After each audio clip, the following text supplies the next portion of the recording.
आज संत शिरोमणि रविदास महाराज का जन्मदिन है, जयंती है। सोचिए, 24 फरवरी का ऐतिहासिक दिन। 23 फरवरी को संत महाराज गाडगे का जन्मदिन था।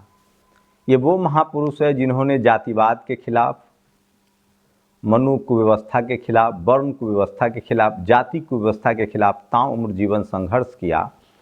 और किसी को अंदाजा था कि एक समय आएगा जब इस देश के प्रधानमंत्री को भी संतों के संत रविदास महाराज के चरणों में शीश झुकाना पड़ेगा।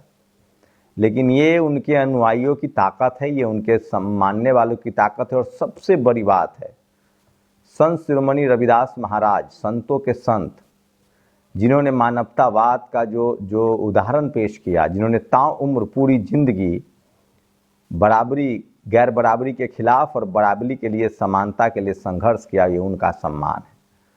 कोई टीवी अखबार, पिछले 20-25 साल से तो मैं मीडिया में हूँ, अखबार टीवी देखिए, कहीं कोई संत शिरोमणि रविदास महाराज हो, संत गाडगे हो, कभी चर्चा नहीं होती थी। लेकिन जैसे जैसे बहुजन समाज के लोग पढ़ते लिखते गए हैं, अब उनके महत्व को समझा जा रहा है। मैं कल एक किताब के जरिए भी किस तरह से संत शिरोमणि रविदास महाराज, जिनको कबीर और संत शिरोमणि रविदास महाराज दोनों समतुल्य थे, किस तरह से कबीर ने संत शिरोमणि रविदास महाराज को संतों का संत कहा है। वो भी बनारस में रहे, उनकी भी कर्मभूमि बनारस थी। तो ये बड़ा मौका है और इसको लेकर सोचिए किस तरह से पूरे देश में और पूरी दुनिया में संत शिरोमणि रविदास महाराज के जो अनुयायी हैं, जो उनके मानने वाले हैं, वो आज पूरा दुनिया में फैले हुए हैं। इटली, रोम, जर्मनी, अमेरिका। और वो संत शिरोमणि रविदास महाराज के जो विचार थे उनको घर घर तक फैला रहे हैं। वो क्या कहते थे कि मैं एक ऐसा राज्य चाहता हूं जहां जात पात न हो, भेदभाव न हो और सबको बराबर का अधिकार मिले, जहां सबको अन्न मिले। वो क्या चाहते थे संत शिरोमणि रविदास महाराज? बेगमपुर बसो। काश हम लोगों ने उनकी बातों को मान लिया होता। वो कहते थे बेगमपुर बसो, मतलब जहां गम न हो। तो पूरी जिंदगी जातिवाद कुव्यवस्था के खिलाफ लड़ते रहे। हमें क्या प्रेरणा मिलती है संत गाडगे से, संत शिरोमणि रविदास महाराज से, इन तमाम तथागत बुद्ध से, जिनको बाबा साहेब ने संविधान में, इन सभी के विचारों को बाबा साहेब ने संविधान में समेटा है। तो आज संत शिरोमणि रविदास महाराज का जन्मदिन पूरी दुनिया में मनाया जा रहा है। सोचिए, मैं इसीलिए कह रहा हूं, आपने किसी पर राज किया है कि नहीं? देश पर राज करना और दिलों पर राज करना दोनों अलग अलग होता है। अगर आप बराबरी, न्याय, मानवता, समानता के लिए संघर्ष करेंगे तो आप लोगों के दिलों पर राज करते हैं और तभी आप भगवान का दर्जा पाते हैं, तभी आप संतों के संत का दर्जा पाते हैं। तो संत शिरोमणि रविदास महाराज, संतों के संत, आज भगवान के दर्जा है, भगवान तुल्य हैं। वो हम सब के भगवान तुल्य है, क्योंकि उनके जीवन संघर्ष से, उनके सतत प्रयासों से ही हम लोग आज सम्मानजनक जिंदगी जी रहे हैं। आज उन पर कॉलेज, यूनिवर्सिटी में पीएचडी हो रही है। जेएनयू में मैं उनसे कल बात करने की भी कोशिश करूंगा। जेएनयू में जो प्रोफेसर हैं पासवान जी, उन्होंने संत शिरोमणि रविदास महाराज के जीवन कार्यों पर पीएचडी की है, तो उनसे भी बात करने की कोशिश करूंगा। उसके बाद राजेंद्र प्रसाद सिंह की जो किताब है उनको भी आपसे शेयर करूंगा। किस तरह से संत शिरोमणि रविदास महाराज के बारे में प्रपंच हुआ, किस तरह से उनको खत्म करने की साजिश हुई। लेकिन जैसे जैसे इस देश के शोषित वंचित समाज के लोग पढ़ते लिखते जा रहे हैं और आज पूरी दुनिया में जो रविदासिया समाज है उसका अपना दमखम है, जलवा है, अपनी मेहनत के बदौलत और संत शिरोमणि रविदास महाराज के विचारों की बदौलत किस तरह से दुनिया में वो नाम ख्याति प्राप्त कर रहे हैं। तो बाबा साहेब के अनुयायी हो, संत गाडगे के अनुयायी हो आप, या संत शिरोमणि रविदास महाराज के अनुयायी हो, भगवान कबीर के अनुयायी हो, आप रैदास जी के अनुयायी हो, वो तमाम महापुरुष तथागत बुद्ध के अनुयायी हो, फूले पेरियार अंबेडकर के अनुयायी हो, आप जगदेव प्रसाद के अनुयायी हो, रामस्वरूप वर्मा के अनुयायी हो, सोनीलाल पटेल के अनुयायी हो, मान्यवर कांसी राम साहब के अनुयायी हो, आप करुणानिधि के अनुयायी हो, आप मायावती जी के अनुयायी हो, लालू यादव के अनुयायी हो। ये तमाम जो महापुरुष हैं, इन सब ने प्रेरणा ली है संत शिरोमणि रविदास महाराज से। और राजेंद्र प्रसाद सिंह लगते हैं कि संत शिरोमणि रविदास महाराज और कबीर जो हैं वो तथागत बुद्ध के विचारों को ही आगे बढ़ा रहे थे। और सोचिए, कबीर, जब आप संत शिरोमणि रविदास महाराज की बात करेंगे तो कबीर की बात न करें और उसके बाद आप गुरु नानक साहब की बात न करें तो बात अधूरी रह जाएगी। गुरु नानक साहब ने के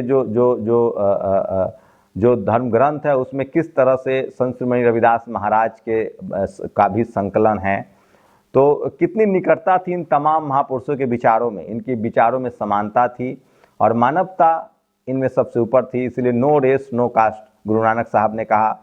और संत शिरोमणि रविदास महाराज जो हैं वो गैर बराबरी के खिलाफ लड़ रहे थे, कबीर लड़ रहे थे, बुद्ध लड़ रहे थे। तो ये तमाम और आज सोचिए, आज दुनिया में टीवी, अखबार, इस देश के जो जातिवादी मनुवादी लोग हैं, जो जाति कुव्यवस्था, वर्ण कुव्यवस्था, मनुवाद में भरोसा रखते थे, उन सबको करारा प्रहार किया था संत शिरोमणि रविदास महाराज ने। और वो मेहनत कश लोगों के जो प्रतीक हैं, मेहनत कश लोगों के सम्मान के प्रतीक हैं और आज उनके करोड़ों अनुयायी हैं जो मेहनत के दम पर आगे बढ़ रहे हैं और उनके मान सम्मान को भी आगे बढ़ा रहे हैं।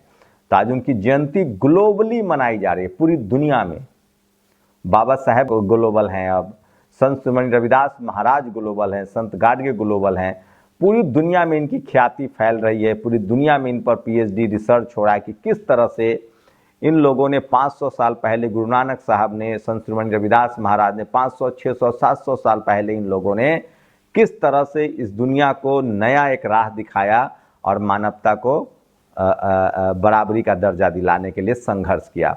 तो आप भी अगर अमरत्व चाहते हैं, आप भी चाहते हैं कि आपके न रहने के बाद आपके कार्यों की वजह से आपको दुनिया में याद किया जाए, तो उसका एक ही रास्ता है, आप भले शासन करें ना करें, आप सत्ता में आए ना आए, लेकिन आप लोगों की भलाई के लिए काम करेंगे, दिलों पर शासन करेंगे, दिलों पर राज करेंगे। और उसके लिए एक ही रास्ता है कि आपको न्याय के रास्ते पर और बराबरी के रास्ते पर गैर बराबरी के खिलाफ आवाज़ उठानी पड़ेगी।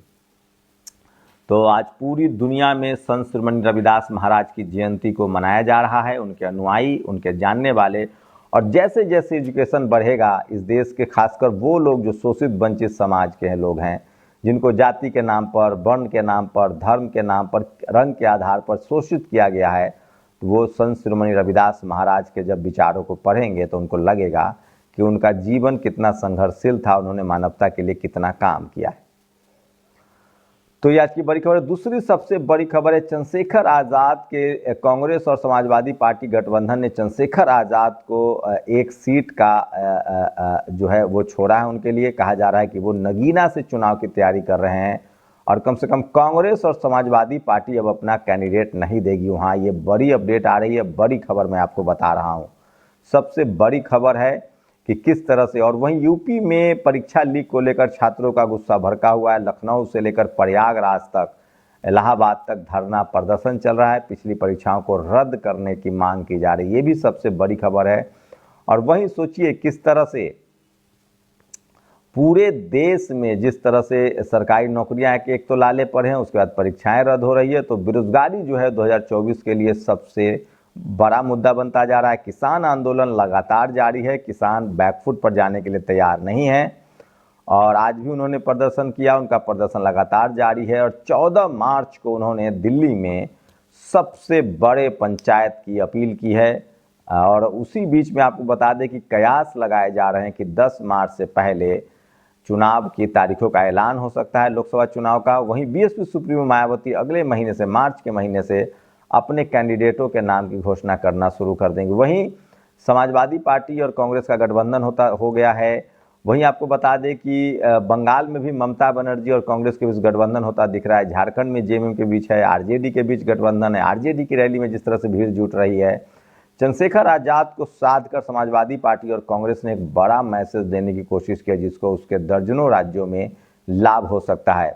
वही आम आदमी पार्टी ने बड़ा आरोप लगाया है। आम आदमी पार्टी ने कहा है कि उनको धमकी दी जा रही है कि कांग्रेस से गठबंधन तोड़ लो, क्योंकि आम आदमी पार्टी के गठबंधन से कांग्रेस को गुजरात में, गोवा में, हरियाणा में, दिल्ली में और पंजाब में बड़ा फायदा होता दिख रहा है, क्योंकि आम आदमी पार्टी ने यहाँ शानदार परफॉर्मेंस किया है। खासकर गुजरात में 26 सीटें हैं और बीजेपी की सांसें फूल रही है। अगर आम आदमी पार्टी और कांग्रेस का गठबंधन हो गया गुजरात में और वहाँ गठबंधन में चुनाव लड़ा गया तो सोचिए कितनी बड़ी कामयाबी मिल सकती है कांग्रेस को।